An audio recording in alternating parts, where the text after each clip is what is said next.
Armado de Colombia tiene 50 años. ¿Cómo podemos impedirle la llegada a nuestros países hermanos que vienen huyendo de un conflicto feroz?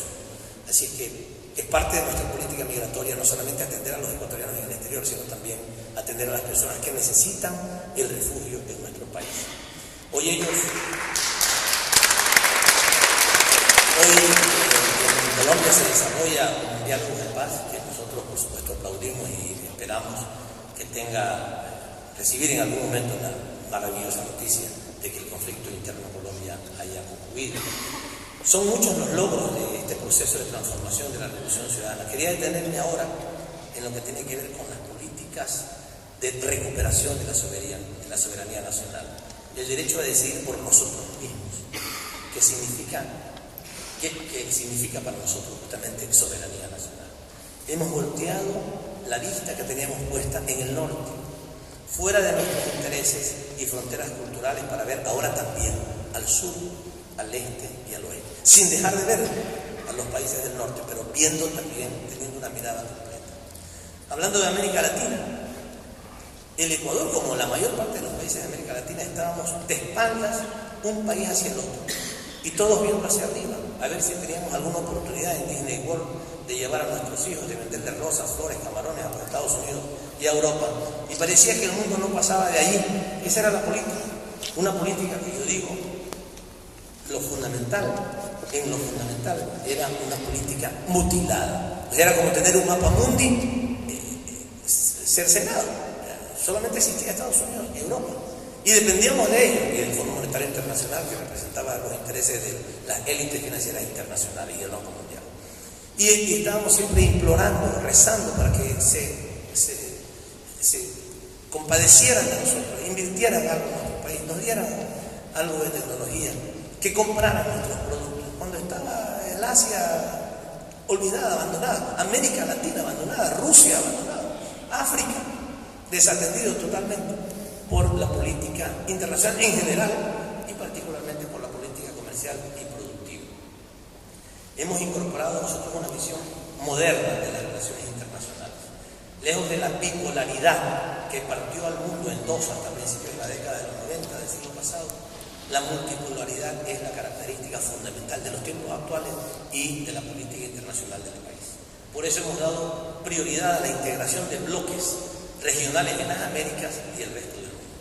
La integración, queridas compañeras y compañeros, es la tesis fundamental de nuestra política exterior. Y no es una tesis que se nos ocurre solamente, sino que es indispensable en un mundo globalizado. Si la Unión Europea, con lo poderosa que es, y Estados Unidos y la región asiática establecen sus bloques, generan sus bloques, ¿cómo no nosotros hacerlo en América Latina? No tenemos por qué seguir actuando como espacio subalterno de los poderes, ni tenemos por qué continuar con una diplomacia que respondía a viejos modelos de relacionamiento subordinado. Después de casi 7 años, podemos decir que el Ecuador existe en el concierto global, porque ha comprendido la lógica de unas relaciones internacionales distintas, dinámicas, móviles y soberanas. Debo decirles que me encantaría que pudieran estar en algunos de los eventos internacionales en los que antes la presencia de algunos países era una presencia prácticamente desatendida, invisible, y ahora hemos logrado modificar fundamentalmente la presencia del Ecuador con posiciones, con iniciativas a nivel internacional. Lo primero que comenzamos a hacer cuando llegamos al gobierno fue cumplir además con algunas de las promesas indispensables que habíamos hecho, y una de esas promesas era ser y convertirnos realmente, no solamente en forma teórica, en un país soberano. Lo primero que había que hacer, y esto ha sido para nosotros muy importante, era echar de nuestro país una base militar extranjera de los Estados Unidos. Era una base fundamental para hablar de real soberanía e independencia, porque decían que estaban vigilando el narcotráfico, pero en la práctica estaban haciendo algunas otras cositas que después descubrimos. Yo sé que nunca nos van a perdonar los Estados Unidos que le hayamos dicho que hasta el año 2009 estarían en el Ecuador tuvieron que cerrar, incluso cerraron 2 meses antes de que tuvieran que irse del plazo que les dimos para que se retiraran, y ahora el Ecuador es un país libre de bases militares extranjeras, y eso nos enorgullece.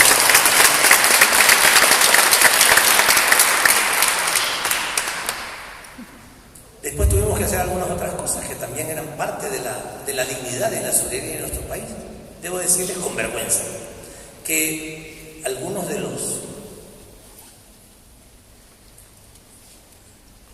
las autoridades, de los jefes policiales de nuestro país, eran designados por funcionarios de la embajada norteamericana. Recién lo supimos cuando entramos al gobierno, eso no lo sabíamos. Y nos enteramos, ¿saben de qué manera? El presidente Correa tenía que nombrar al jefe de la policía y al jefe de la oficina de narcóticos. Pues un día lo hizo. Ardió Troya. El grupo militar, existe un grupo militar en la embajada norteamericana en Ecuador, se llevó los carros, que era la cooperación norteamericana, se llevó las computadoras. Y el jefe de la policía un día le dice al presidente Correa: presidente, no tenemos computadores en la oficina. ¿Y por qué? Pues se llevó el grupo militar las cosas. ¿Cómo se las llevó? El grupo militar gringo. ¿Cómo se las llevó? Es que ellos siempre eran los que decidían quién era el jefe de la policía. ¿Cómo es posible? Pues así era. Y en represalia se llevaron las cosas. ¿Ustedes se imaginan qué tipo de país teníamos nosotros entregado? Pues por supuesto expulsamos a los 2 funcionarios de la embajada norteamericana que fueron responsables de esas acciones, y el gobierno de los Estados Unidos, que normalmente en diplomacia se aplica la reciprocidad. Si yo expulso a un embajador, tú me expulsas al embajador ella, aunque no tenga nada que ver con el tema, pero por reciprocidad. Pues el gobierno de los Estados Unidos, por vergüenza, no expulsó a ningún funcionario de nuestra embajada en los Estados Unidos, a pesar de que expulsamos a esos funcionarios norteamericanos en la embajada que ellos tienen en el país, porque tuvimos el atrevimiento de nombrar al jefe de la policía. Y no lo digo solamente yo, lo dice la señora embajadora del Ecuador, de Estados Unidos en el Ecuador, que estaba en aquella época, que también tuvimos que expulsarla, tuvimos otra alternativa, porque ella dijo en uno de sus cables, le agradecemos a la señora Sánchez que nos haya dado esa información, en los famosos cables de ella manifestó, y no lo desmintió, yo la llamé para que me diera explicaciones y no las pudo dar. Dijo que el presidente Correa había nombrado a un jefe de la policía porque sabía que era corrupto. Y como sabía que era corrupto, entonces lo tenía en sus manos. Imagínense. O sea, el presidente de los ecuatorianos nombraba a un corrupto porque ahí lo tenían agarrado. No se podía indisciplinar porque él iba a sacar los actos de corrupción. Eso lo decía en un cable la señora embajadora. Como lo dijo, digamos, lo supimos por Juliana Sánchez. La llamé a mi oficina: señora, le pido usted una explicación. ¿Usted dijo eso?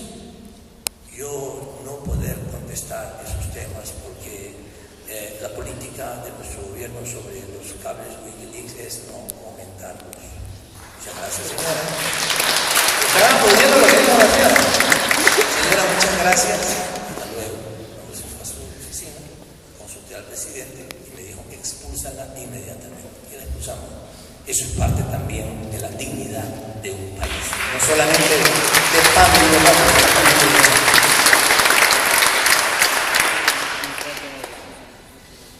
Todos estos elementos tienen que ver con una política soberana.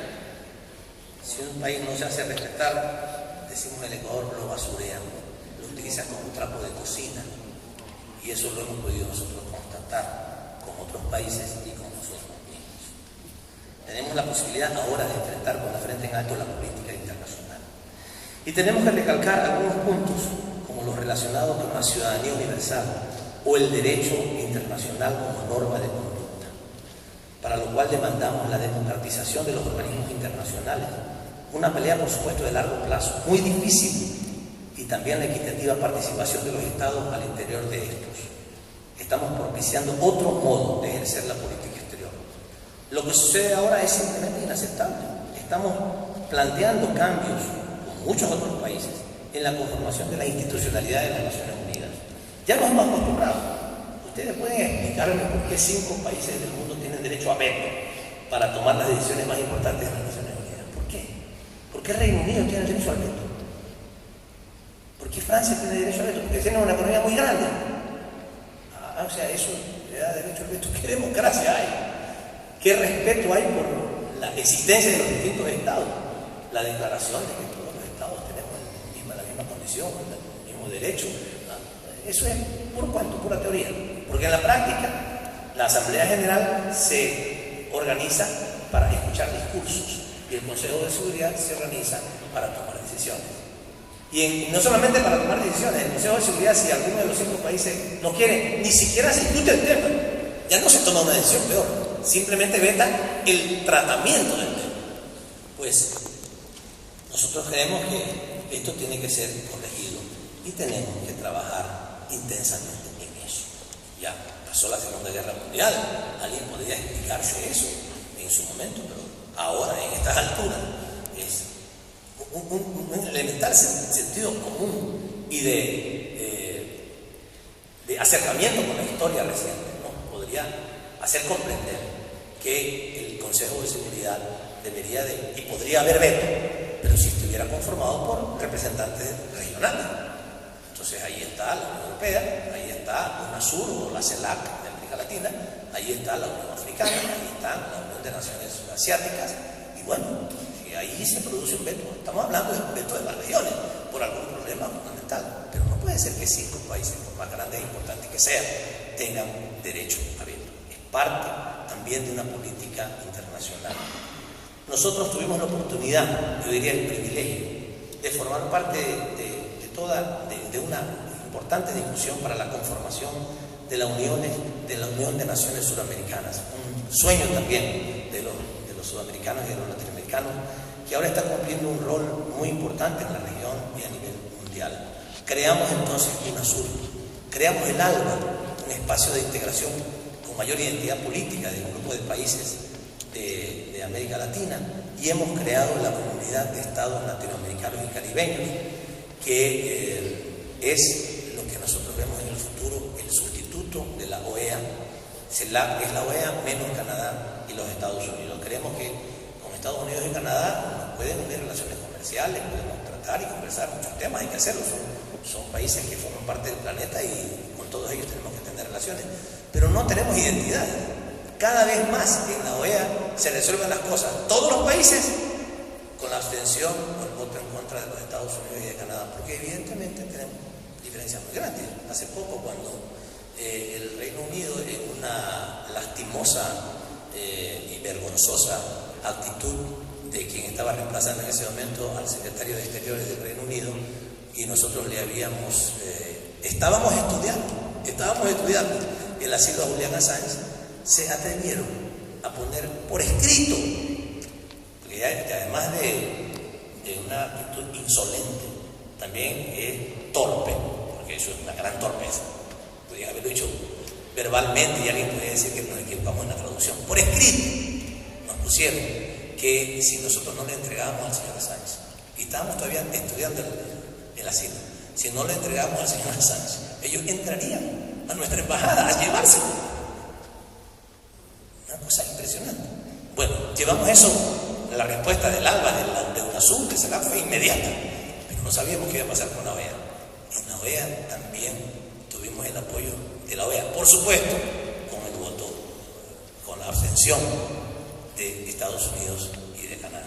Y hay muchísimas otras decisiones que están tomándose permanentemente en la OEA que siempre tienen la negativa de Estados Unidos y Canadá. Por tanto, nosotros pensamos que la OEA tiene sus años contados, porque ahí hay falta de identidad.